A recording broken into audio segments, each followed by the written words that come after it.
Go inside the Crimson Tide with your hosts Rodney Orr and Gary Harris, keeping you informed on everything Alabama. Tider Insider TV, brought to you by Tuscaloosa Tourism and Sports. I'd like to say we're becoming a basketball school. We proven with some big-time wins this month. So, yeah, we're becoming a basketball school. And I love Mark Sears, but he's what, 20, 21 years old, Rodney? Alabama's been a pretty good basketball school for a long time, although the Tide has never made it to a Final Four. And until you do, I think you're viewed differently, and that maybe is what's holding Alabama back. Maybe it'll be this season, though, that they break through. Good evening, everybody, and welcome in to Tider Insider TV, brought to you by Tuscaloosa Tourism and Sports. Alongside Rodney Orr from TiderInsider.com, I'm WVUA 23 Sports Director Gary Harris. And for the first time since Nick Saban took over the Alabama football program in 2007, the Alabama men's basketball team is ranked higher than the Crimson Tide football team. Rodney, that is noteworthy. Football is number 5 in the latest AP poll and the college football playoff rankings. Basketball, though, climbed to number 4 in the AP poll following its impressive road win at Houston this past weekend. The Cougs were number 1. The Tide trailed by as many as 15 in the second half, but the freshmen shined for the Tide. Noah Clowney is again the SEC Freshman of the Week for the second straight week. He finished with 16 points and 11 rebounds. Freshman Jaden Bradley came off the bench to score 12 points and run the team. Another freshman, Brandon Miller, didn't have a field goal, but he was clutch, hitting 8 of 9 free throws down the stretch. Miller finished with 8 points despite not hitting any shots. Bama is the second team ever to defeat 2 different number 1 teams in the same season prior to the new year. Last month, Alabama beat then number 1 ranked North Carolina in the Phil Knight Invitational out in Portland. All right, Rodney, you know I've followed Alabama basketball for a long time, and I say this often, Alabama's never been to a Final Four, but that doesn't mean they haven't had teams that were good enough. They've had several. They just didn't make it. 76, 82, 87. You can go on, 2002, a couple years ago with Coach Oates. But it is noteworthy that this team has moved up to number 4 in the AP poll, going into a big game tonight against Memphis. This game, though, against Houston, Rod, I think what impressed me so much was Houston, that's grown men basketball. They are as physical as any team in the country. They're experienced. They redshirt guys out there. They're big, they're strong, they're physical. It was a close first half. Houston went up by 4 at the break. Then in the early second half, they jump out by 15. They put vice grips on you. Usually it's over, especially against a young team. But this young team, without its best player, Brandon Miller, making a field goal, fought back, and down the stretch, they turned the tables. Yeah, they had to make some shots to win the game, but defensively, Rodney, they matched Houston. In fact, Houston offensively didn't really do anything down the stretch. And I think what happened to Houston, I'm not going to say they panicked because that's not fair. They're too good for that. But I think that they got unnerved when they couldn't score at all on the offensive end. What a win. Yeah, I mean, when you talk about 4 freshmen that contributed the way these guys did, you talked about Brandon Miller hitting those clutch free throws. Free throws have kind of been a nemesis, but to come through at the line like that when you really haven't hit a shot from the floor, I think that was certainly big time. And you talked about Clowney again producing, Gary. This team is really interesting, and now as you start to look forward, you know, Alabama's had some big wins. How do you respond after a big win? I think that's really key, and it's going to be interesting to watch tonight. Yeah, it will be. And here's the thing, too. We know that you have to take care of the basketball, especially against Houston. 13 turnovers in the first half. 2 in the second half. They took care of the ball, they made some clutch baskets, and they matched the toughness. That's what gives me so much excitement. But we know what happened last year when Alabama was riding high. We're going to talk about that now in Coach Talk. Alabama will host Memphis tonight at Coleman Coliseum, an 8 p.m. tip on ESPN2. And Bama's looking to avoid a repeat of last season. Remember last season they beat Gonzaga, they played them out in Seattle, then they beat Houston, and then they went to Memphis and got blown out. They were 8-1 in that game. Going into that game, they're 8-1 this year. They're coming off the win over Houston. A couple of weeks ago, they beat North Carolina when the Tar Heels were ranked number 1. So there are some similarities in where they're at. But Coach Nate Oates is hoping that this team, despite its youth in terms of age, is mature enough to avoid a letdown. I told the guys, it's going to be, if you can't get yourself ready to go after we've talked about this for as long as we've talked about it, it's going to be hard to forget that you couldn't get yourself ready to go after all this we talked about. Like, we're going to know who's bought into the message that we've been sending for the last 6 months and who's not based on who's ready to go tomorrow night. Got Huge, Rodney. Again, here's video from the Memphis game last year. Alabama was a favorite in this game. I said there were people talking about them for the Final Four. They got it. They got to hand it to them. And like I said, I'm not sure they ever really recovered. From this point on, they were an okay team, but they never fulfilled the promise that we thought they had the potential that they had. Yeah, I think, again, every team's different. It's going to be interesting to see about, you mentioned the maturity level of this team. They're young. They've got a lot of freshmen. We talked about those 4 guys. So I think this is really an important game for them in terms of, listen, if you can come back off a big win like that and respond in a positive way, not only is that a sign of maturity, Gary, but I think those kind of wins help you down the road in terms of when you're facing other, difficult games that you have to play. I think coming off a loss, coming off a win, whatever it is, the way you respond is what's most important. 2 things Alabama has going for it this year. The game's at home. And last year, Memphis was struggling. Remember, Rodney? This year, they're not struggling. They're playing really well. They handed it to Auburn on Saturday at State Farm Arena in Atlanta. And so my point is, they're not going to sneak up on Alabama. Alabama knows how good this team is. They know they're talented. They know how good Auburn is, and they saw what Memphis did to them. You've got the game at home. So hopefully it is going to be a different outcome than it was last year. Absolutely.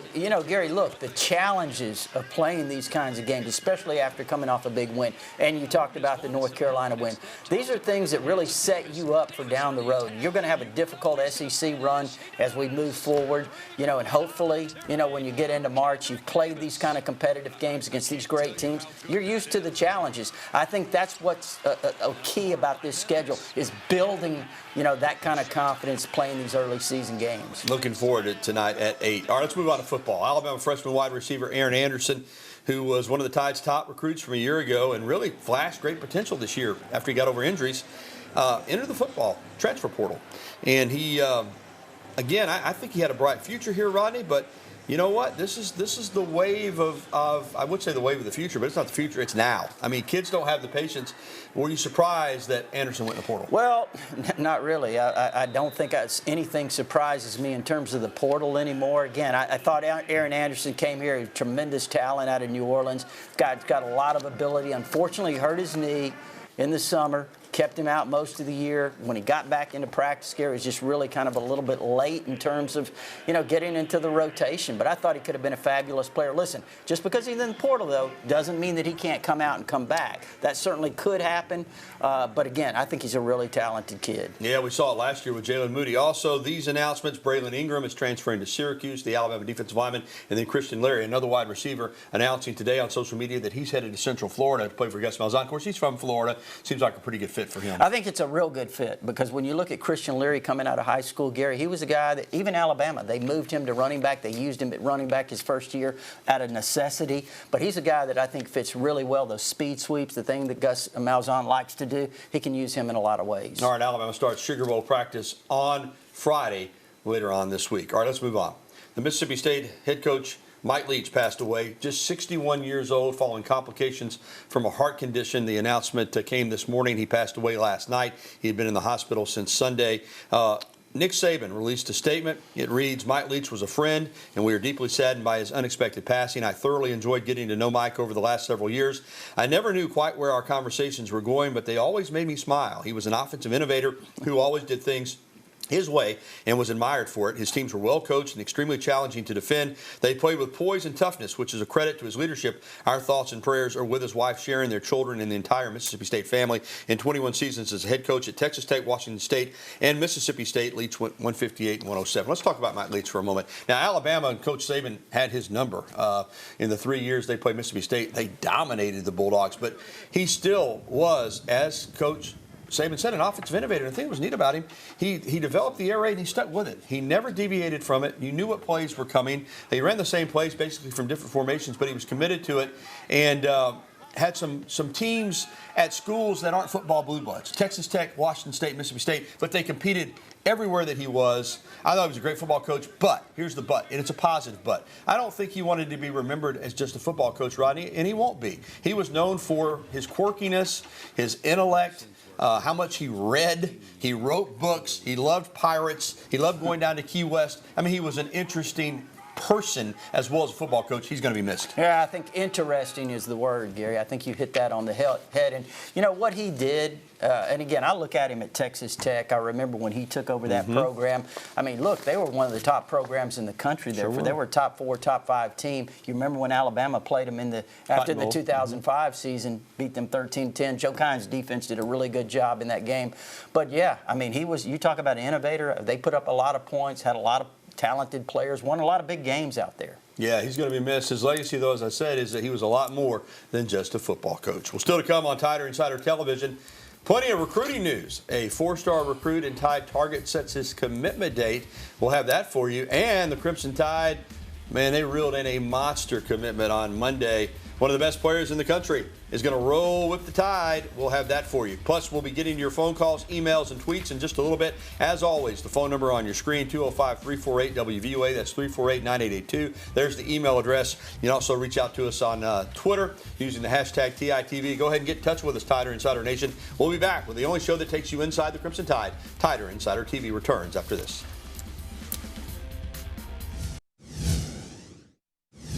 We're back here on TITV, presented by Tuscaloosa Tourism and Sports. With Rodney Orr, I'm Gary Harris. Alabama football recruiting is big always, but we're 8 days away from the start of the early signing period, Rodney, and we got news. Boy, do we ever. I said yesterday, you couldn't have asked for a better way to start your week off if you were Nick Saban than getting a commitment from really the top remaining edge rusher, defensive end type, outside linebacker, whatever you want to call Keon Keeley for the 2023 class. He decommitted from Notre Dame in August. We expected that it would be Alabama. We didn't think it would take this long. Ohio State made a big push.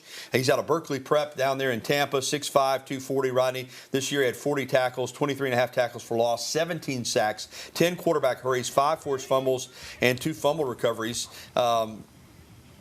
He gives Alabama 25 commits for the 2023 class. The thing about this guy is you're losing Will Anderson more than likely.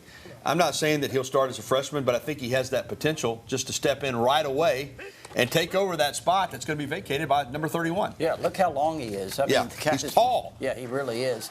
The guy's quick. I mean, he can jump. He's athletic, long arms. Yeah, obviously, he can rush the passer. He's a powerful guy. He's really just scratching the surface, a top 10 player in the country, Gary. Some people compare him a little bit to Will Anderson. Other people have kind of compared him to a young Myles Garrett when he came out of high school, just potentially. But you can see him here. Watch this. That's against Arch Manning right there. I like the Myles Garrett comparison because I think he's 6'5" or 6'6". I think frame-wise, he's going to wind up playing at 255 or 260. I really believe that, Rod. He's got a chance to get really big. You look at his frame. We saw him in person at the Auburn game when he was down here on an unofficial visit. I mean, he's legit in terms of his size. And it's a great player, Gary. I think when you get players like this, you know, there's been some negativity about Alabama. The way this season went, you lost those 2 games. Everybody's ready to jump on Alabama when you lose a game. But to get a big commit down the stretch like this, I think that might help you a little bit with some of your other targets. Yeah, with all the talk about NIL hurting Alabama recruiting, you wouldn't know it based on the ranking right now. Alabama's number 1 and looking to get stronger tomorrow, Rodney, with the potential that Arian Carter, the linebacker out of Smyrna High School in Tennessee, 6'1", 210, terrific athlete, 4'5" in the 40. He's set to announce his commitment tomorrow at his high school. Tennessee's Mr. Football for Class 6A. Originally committed to Memphis, then Alabama kind of started looking at him and he blew up. Everybody's offered the kid now.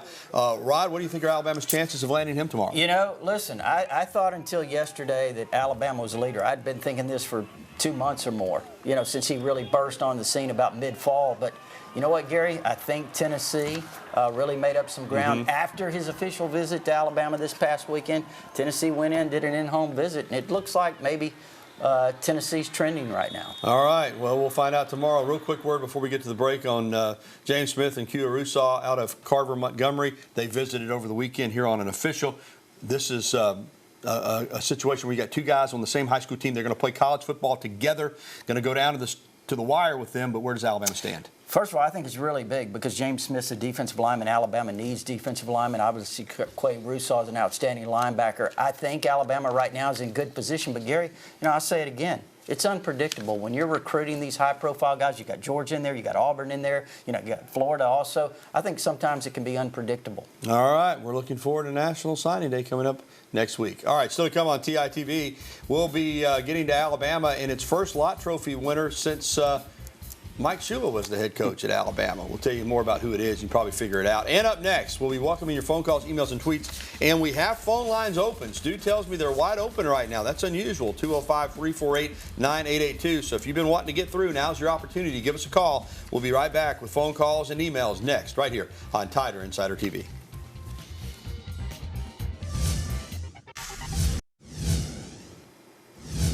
What a postseason run for Will Anderson Jr. on the awards circuit. This week he was presented with a Lott Trophy. The Lott Impact Trophy goes to the student athlete who exhibits the best characteristics of Ronnie Lott on and off the field. And I'm going to say this about Will Anderson Jr. I don't know. I'm not going to say he's the best defensive player ever at Alabama, because I tell you, I got some guys that I really think were pretty dynamic. But he is the most honored Alabama defensive player, Rodney. It's not even close. Bednarik Award, Nagurski Award, Lombardi Award, Lott Impact Trophy, SEC Defensive Player of the Year. He did everything but win the Heisman. And he is a great player. And last year had an incredible season. I think he was good this year. Clearly, he's very recognized. I just thought he didn't have quite the impact this season that he had last year. Of course, that might have had a lot to do with how well he played last year.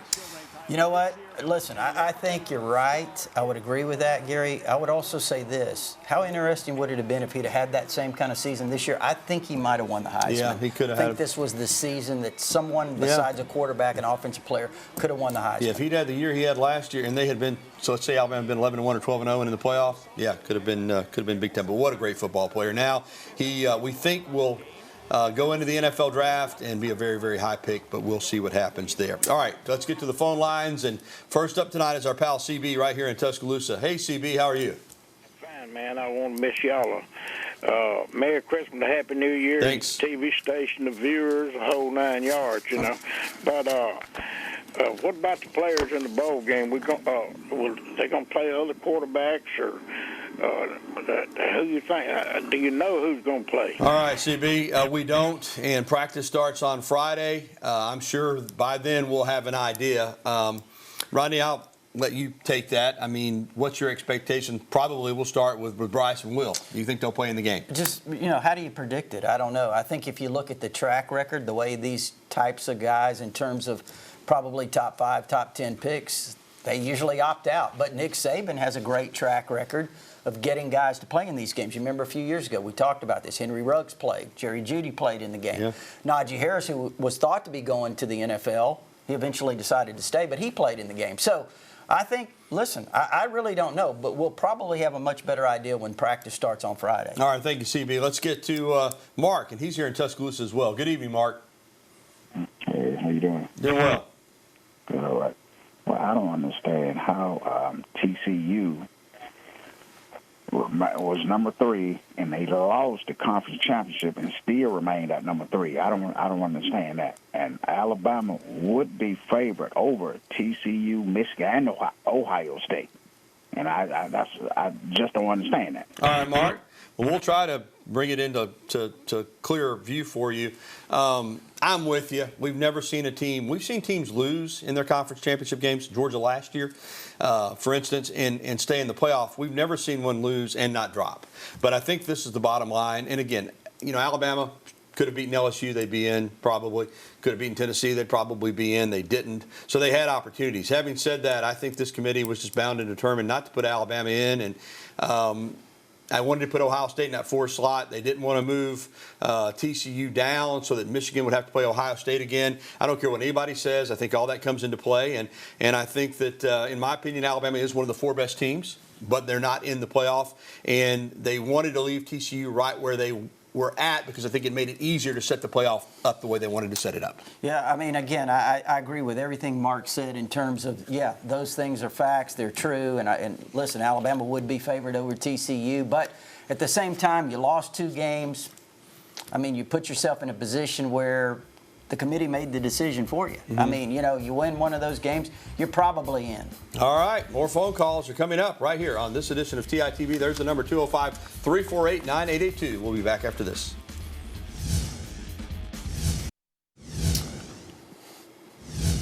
Welcome back to TITV. Let's get to our email question of the day. And the email question of the day is brought to you by KDM Service Corporation, serving your family like our family for all your heating and air conditioning needs. It's KDM Service Corporation. Why doesn't Nick Saban hire Bill Clark as defensive coordinator? That's from Terry over in Helena. Well, he's got a defensive coordinator, Pete Golding. And I do think Bill Clark's an excellent football coach. And I think that he's going to be coaching, if not as a head coach, then as a defensive coordinator, probably somewhere in the near future. If there was a defensive opening at Alabama, I would love to see Bill Clark maybe be here. But right now, there's no slot. You know what? You're right. There is not an opening. Pete Golding is the defensive coordinator. But that is a great suggestion. I really hadn't thought about Bill Clark because, a lot of people are obviously speculating about that. So if you're speculating, I think that's a great suggestion. Yeah, he's a good football coach. We know that. All right, let's go back out on the phones. And Francis was with us over in Bessemer. Hey, Francis, how are you? I'm doing okay. Good. What you got? Is Will Walker going pro, and if so, who's taking his place? All right, Francis. Yes, ma'am. I think that's the plan. He's going to the Senior Bowl. So, yeah, he's going into the draft. And if he doesn't get drafted, he'll try to sign a free agent contract and become a professional kicker. Alabama's going to have to find a replacement. And they've got a freshman coming in. They've got some other kickers that are on the roster, but he'll be missed. No doubt about that. I was hoping he'd come back. Yeah, I was too. Connor Talty, maybe the number one, certainly one of the top high school kickers in the country out of Illinois. I think he's a guy to listen for his name because he's really, really good, and he's coming in and he's going to have a great opportunity. All right, thanks for the phone calls and the emails, and we're going to come back and wrap up this edition of TITV right after this. It's another balmy night, cloudy night. It's been like this for about 3 weeks here as we get ready for the holidays, but we'll be back after this. We're back to wrap it up with Rodney Orr. I'm Gary Harris. Quick note on Sylvester Croom, inducted last week into the College Football Hall of Fame. Tuscaloosa native, great player at Alabama as a center, assistant coach to Coach Bryant, first African-American head coach ever in the Southeastern Conference at Mississippi State. Congratulations to Sly. He deserves it. All right, that's going to do it for the program. Big basketball game tonight, 8 p.m. tip, Alabama and Memphis. I'll have highlights for you tonight on the news at 10. For Rodney Orr, I'm Gary Harris. We're going to remind you that if you missed the show, you can catch a replay tonight at 10:30 or find it anytime at WVUA23.com. We'll be back next week with another edition of TITV.